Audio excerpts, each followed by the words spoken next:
Merci d'être sur la télévision. La Barre poursuit le journal de ce jour, lundi 10 juin 2019. Mesdames, Messieurs, bonsoir et bienvenue à tous. Direction Assemblée nationale pour parler de la poursuite des travaux en plein air de la dite session de loi, une plénière en séance qui a examiné et adopté le statut des agents de collectivités territoriales. Le point avec Adam Soumana et Sadou Doumi. Les élus nationaux se retrouvent ainsi en séance plénière pour se pencher sur le projet de loi portant statut des collectivités territoriales. Un projet de loi voté à l'unanimité par les députés, tous bords confondus, à la satisfaction du commissaire du gouvernement qui donne les raisons ayant conduit à la proposition de cette loi. Récemment, les compétences et les ressources ont été transférées aux collectivités territoriales. Et pour que ce transfert soit effectif et opérationnel, vous convenez bien avec moi qu'il faut des cadres compétents, il faut des cadres performants, des cadres en nombre et de qualité dans nos administrations locales. Et l'ordonnance 2010-54 du 7 septembre 2010, il stipule dans une de ses dispositions que l'administration territoriale doit disposer, les collectivités territoriales doivent disposer d'une administration locale. Mieux encore, la loi détermine le régime des collectivités territoriales. La loi détermine donc que les collectivités territoriales doivent disposer d'un statut. Les personnels de collectivités territoriales doivent disposer d'un statut. Il s'agit donc de la création d'un cadre qui va permettre aux collectivités territoriales d'avoir du personnel qualifié et en nombre pour que les affaires locales soient bien prises en charge par ces collectivités, pour que les affaires locales soient bien gérées par ces collectivités. Au ministre en charge des relations avec les institutions de donner plus de détails sur la loi. Cette loi met un accent particulier sur le recrutement, sur la rémunération, sur le régime disciplinaire, sur l'évaluation, sur les droits et obligations du personnel des collectivités territoriales. Nous sommes tous engagés dans la décentralisation. Nous sommes tous soucieux de l'aboutissement de cette décentralisation. C'est l'impression que j'ai à travers ces votes massifs-là. Ça veut dire que les députés qui sont les représentants du peuple sont d'accord avec la centralisation et ils sont pour que cette décentralisation soit vraiment dans les faits une réussite. Et cela n'est possible que s'il y a du personnel qualifié, performant, que s'il y a une administration locale comme celle de la fonction publique générale, d'une manière générale. Gageons qu'avec cette nouvelle loi, les différentes municipalités du pays puissent bien fonctionner pour une réussite de la décentralisation. À l'occasion de la deuxième édition de la Semaine des jeunes avocats, l'Association des jeunes avocats du Niger, AJAN, organise un certain nombre d'activités. Ce lundi matin, ces jeunes avocats se sont rendus dans 5 mairies de la ville de Niamey où ils ont tenu des consultations juridiques gratuites. C'était en présence de nos reporters Ismaël Moumouni et Halil Bourema. Être plus proche des populations afin de les assister dans les domaines judiciaires, c'est en ce sens que l'Association des jeunes avocats du Niger, AJAN, a initié ces consultations juridiques gratuites dans les 5 communes de la capitale. Cette action entre dans le cadre des séries d'activités de leur semaine. C'était une façon pour nous de rapprocher l'avocat du justiciable. Donc nous voudrions casser ce mythe qui est que les avocats, c'est l'avocat des riches. Les avocats, ils ne pensent qu'à prendre leur honoraire et empocher, ils ne soucient pas les problèmes des justiciables. Vous n'êtes pas sans savoir que tous les avocats font du social. Il n'y a pas un avocat qui, dans son cabinet, il n'a pas des dossiers du social. Cette démarche a d'abord commencé avec l'Ordre des avocats du Niger. Avec l'Ordre des avocats du Niger, maintenant, les avocats couvrent toutes les assises criminelles à travers le Niger. De Niamey à Difa, de Difa à Agadez, d'Agadez à Tawa jusqu'à Niamey.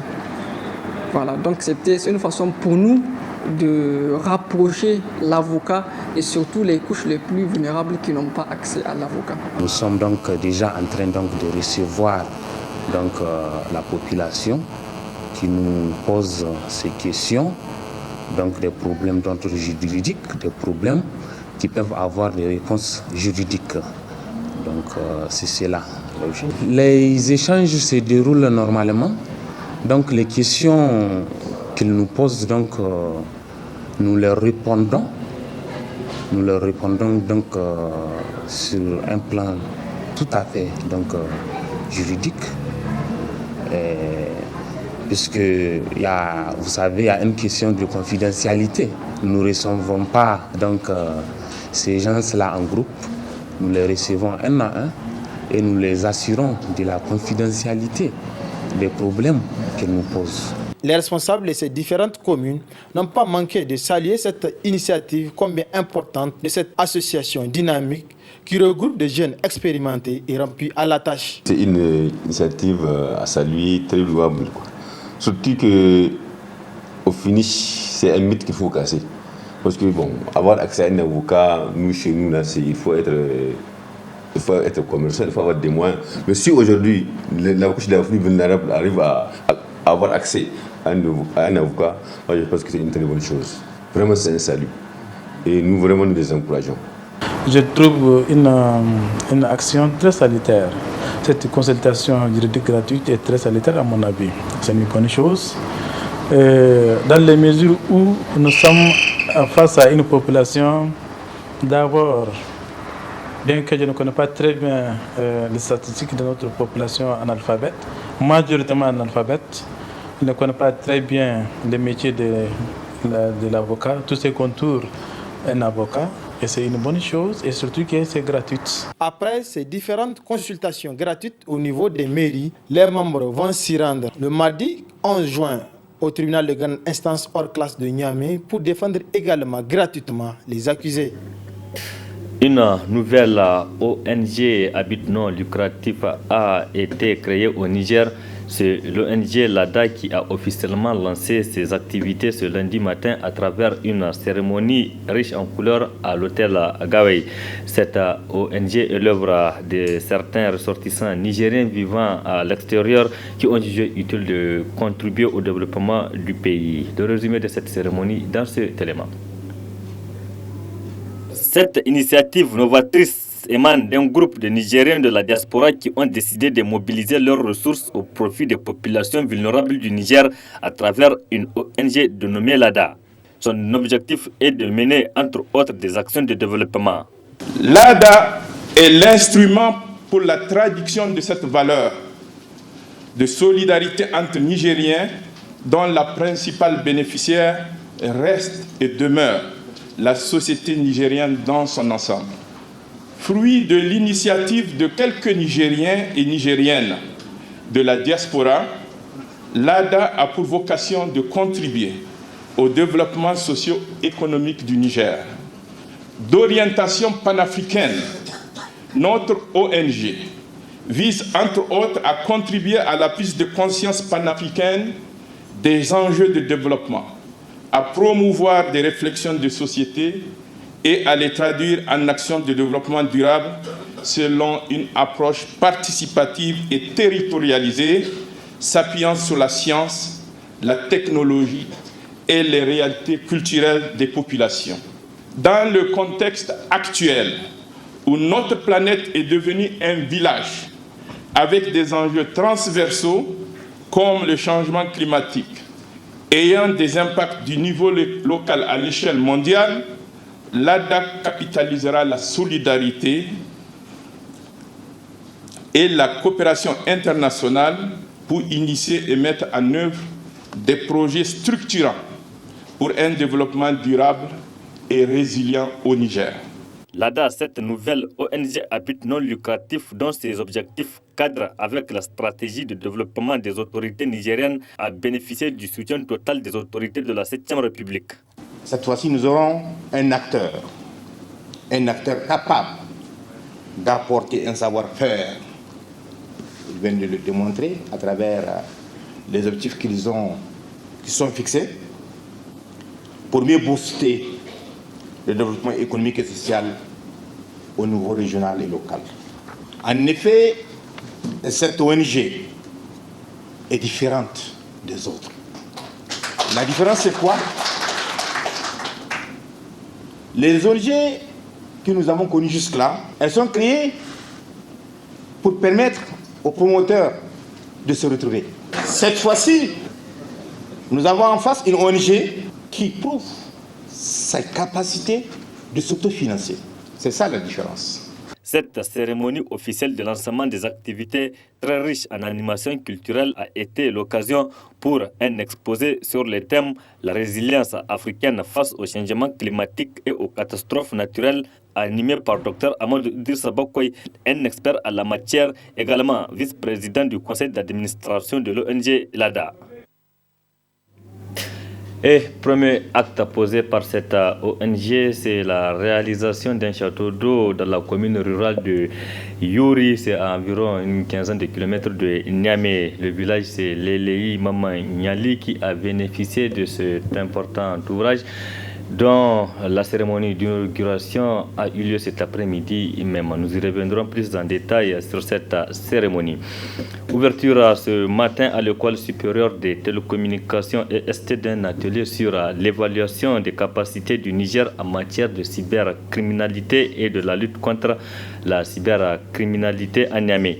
C'est le ministre des Postes et de l'économie numérique qui a présidé cette cérémonie à laquelle on prépare Nafissakou et Cherbukiso. Organisé par le ministère des Postes avec l'appui de la Banque mondiale, le présent atelier sur l'évaluation des capacités du Niger en matière de cybersécurité et la lutte contre la cybercriminalité se tient à un moment où le Niger est engagé dans un processus de transformation digitale de nos institutions, nos administrations, nos entreprises ainsi que nos activités socio-économiques. À l'échelle mondiale, plus d'une centaine de pays, dont 12 en Afrique, se sont déjà prêtés à cet exercice depuis la création du modèle en 2015. Au terme de cette semaine d'évaluation, la République du Niger sera le 5e pays membre de la CEDEAO à se soumettre à cette évaluation. Les principales retombées d'une telle évaluation pour la République du Niger sont multiformes. Elles incluent notamment une évaluation du niveau de maturité de la République du Niger en matière de cybersécurité par rapport aux meilleures pratiques et au reste du monde, le développement et la mise en œuvre d'une stratégie efficiente de développement des capacités nationales en matière de cybersécurité et un meilleur agencement de la Banque mondiale et des autres partenaires internationaux pour mieux cibler leurs interventions respectives en faveur du Niger. Dans son discours d'ouverture, le ministre des Postes et de l'économie numérique est revenu sur l'adoption de certaines lois par le Niger afin de faciliter l'émergence de l'économie numérique et la régulation du secteur des communications électroniques. Il s'agit entre autres de la loi portant réglementation des communications électroniques, la loi portant création, organisation et fonctionnement de l'autorité de régulation des communications électroniques et de la poste, la loi portant sur les transactions électroniques au Niger, la loi sur la protection des données à caractère personnel, la loi sur la cybercriminalité en cours d'adoption permettra à notre pays de se doter de l'essentiel d'instruments juridiques dans ce domaine. Pour favoriser un climat de confiance, de bonnes relations entre les acteurs et faciliter les affaires, il est prévu la création d'une autorité de certification de signature électronique, d'un centre de réponse chargé d'enregistrer les incidents appelés points de contact 24/24 et 7/7, et la mise en place d'une équipe de gestion d'incidents informatiques. Par ailleurs, je note la création d'une autorité de protection de données à caractère personnel qui s'inscrit dans cet esprit de sécurisation numérique des biens et services. Au terme de cet atelier, un rapport retraçant toutes les actions utiles pour assurer une sécurité optimale du Niger à tous les niveaux et dans tous les sens est attendu. Ce 10 juin 2019 est une journée consacrée donc à la célébration de la fête de l'Europe à travers un peu partout à travers le monde. Ici à Niamey, c'est l'espace Soleil d'Afrique qui a servi de cadre pour cette cérémonie. Le thème retenu cette année, c'est un thème donc dédié à la jeunesse. Il s'agit du partenariat Union européenne-Niger, ensemble pour la jeunesse. Des discussions autour de ce thème ont eu lieu nous rapportent Arita Salla et Aboukar Saleh. C'est par l'hymne national du Niger et celui européen qu'a débuté cette célébration de la fête de l'Europe dont la date officielle est le 9 mai. Placé sous le thème le partenariat Union européenne-Niger ensemble pour la jeunesse, une manière pour l'Union européenne d'exprimer une fois de plus son engagement aux côtés du peuple nigérien. La jeunesse occupe une place centrale. Une impulsion sans précédent pour mettre la jeunesse au cœur du partenariat qui lie l'Afrique et l'Europe a été donnée lors du sommet d'Abidjan en novembre 2017, quand des jeunes européens et africains ont présenté aux dirigeants des deux continents leur vision du futur commun. Comme disait l'homme de lettres Fénelon, la jeunesse est la fleur de toute une nation. C'est dans la fleur qu'il faut préparer le fruit. En mettant la jeunesse au cœur de la célébration de la fête de l'Europe au Niger, l'Union européenne exprime une fois de plus son engagement aux côtés des autorités et du peuple nigérien pour la paix, pour le développement, pour les droits, dans un partenariat d'égal à égal, basé sur des intérêts et des valeurs communs et sur une vision d'un avenir partagé.